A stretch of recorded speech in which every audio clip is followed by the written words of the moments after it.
children.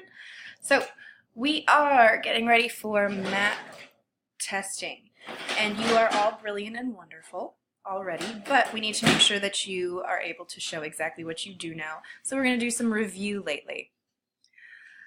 So everybody needs to go to this page that you see on the screen here. You should have it in front of you. I've printed it out already. All right, so I've printed it out for you as it is. You should see it. So we've talked about this. You've been asked to make inferences. You've been asked to cite evidence, but we want to review it so that we can make sure that we do really, really well. So here we go. So on that paper it says, what are inferences? And we have our definition right here. Oh, I can't center it.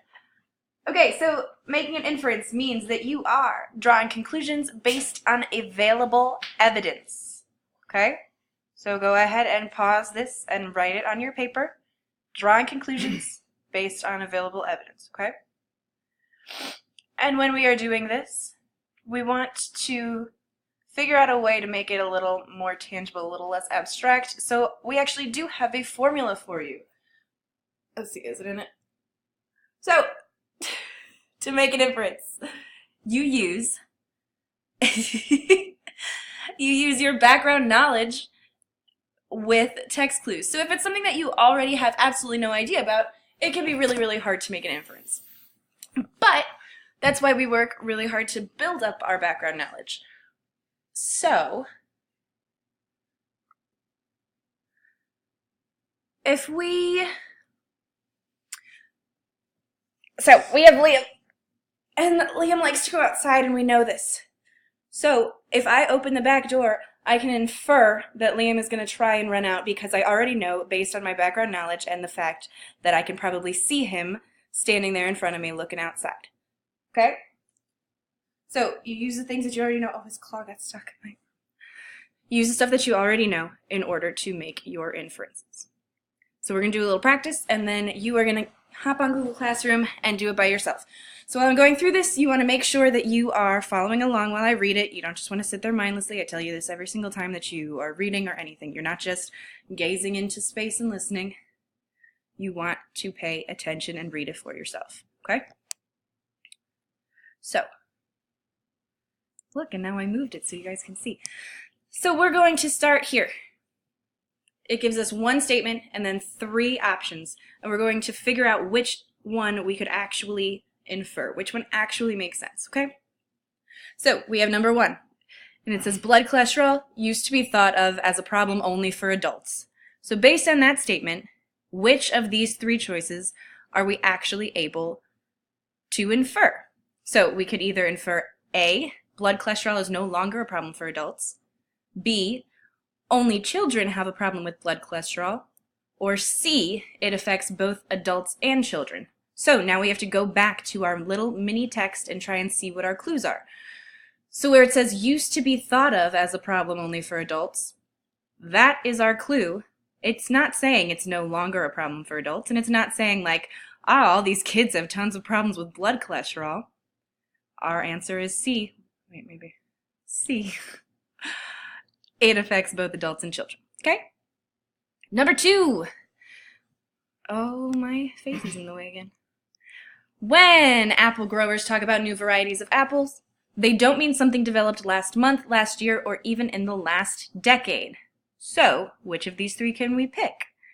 A, apple growers haven't developed any new varieties in recent decades. B, some varieties of apples can be developed in a short time, but others take long time. Or C, new varieties of apples may take many years to develop. So, which one can we rule out right away? This one's a little confusing. So we're thinking about, they talk about these new varieties.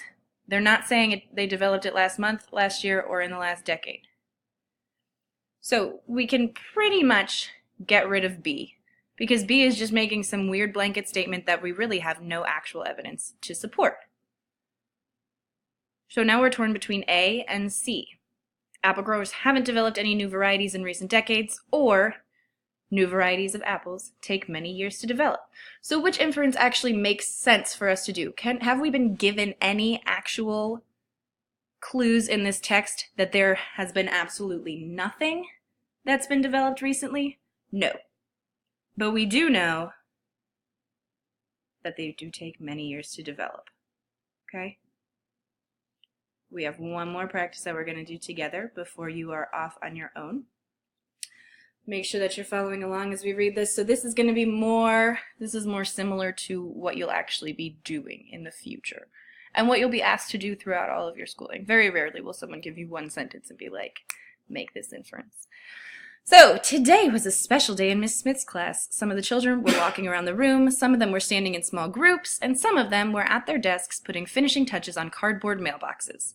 After coloring a cool flame on the side of his race car mailbox, Johnny hopped off his chair, strutted over to Veronica's desk, and dropped a small white envelope into her Princess Castle mailbox.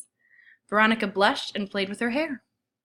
While this was happening, Bartleby was frantically trying to put a small white envelope into everyone's mailbox.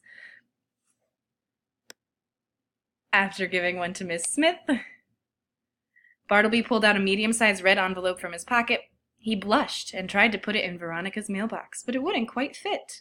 Bartleby struggled with it for a few seconds and then ran off with the envelope. Veronica rolled her eyes and popped her gum. Okay. So, why is today a special day? How can we infer? It does not tell us what this day is, so we have to make an inference. We can infer immediately that this is Valentine's Day, right? Because we have background knowledge of what a day is. So what day in elementary school did you ever go around trying to shove like little envelopes and cards into other people's mailboxes? There was only one day that people did that, and that was Valentine's Day. And it tells us in the text how people are making their little mailboxes and people are putting their cute little valentines in each other's mailbox. So we are able to make that inference that it's Valentine's Day. Okay? So now we're trying to figure out how can we infer which boy Veronica likes. So we're going to hop back up to the text here and look here.